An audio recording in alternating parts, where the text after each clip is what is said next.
Well, I'm joined in the studio by Justin Crump, a military expert and chief executive of the intelligence firm Sibylline.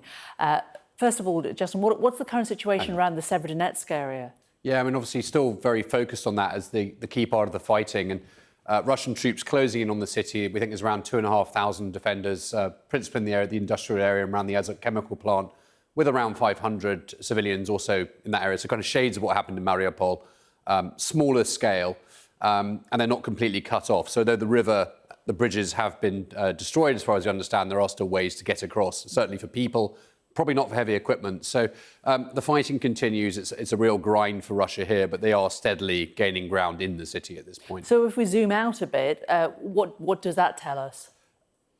The real fight, I mean, it's amazing in the way that Ukraine's still hanging on in Severodonetsk. It's the wrong side of the Donetsk River, as you can see there. And the more defensible position is Lysychansk. It's the other half of the city, effectively, on the high ground, on the correct side for Ukraine of the river. But the problem they've got is that Russia's trying to cut them off. They've failed in the past, but they're going to keep trying. They'll keep trying to cross the river up here.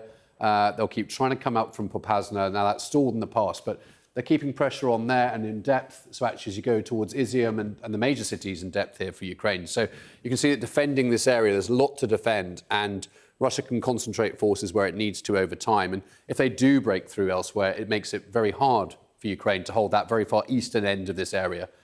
And that's one of the big challenges for them.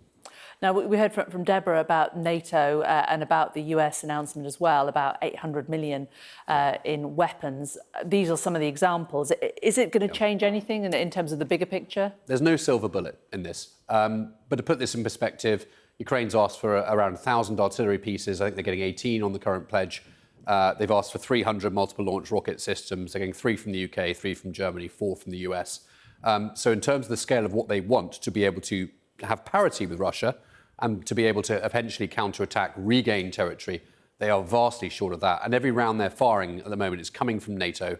It's got to travel across the country, be fired. So there's quite a bit of work to be done, I think, if the commitments we're hearing in Kiev today are going to be met with really meaningful support for Ukraine to win. OK, Justin, thanks very much.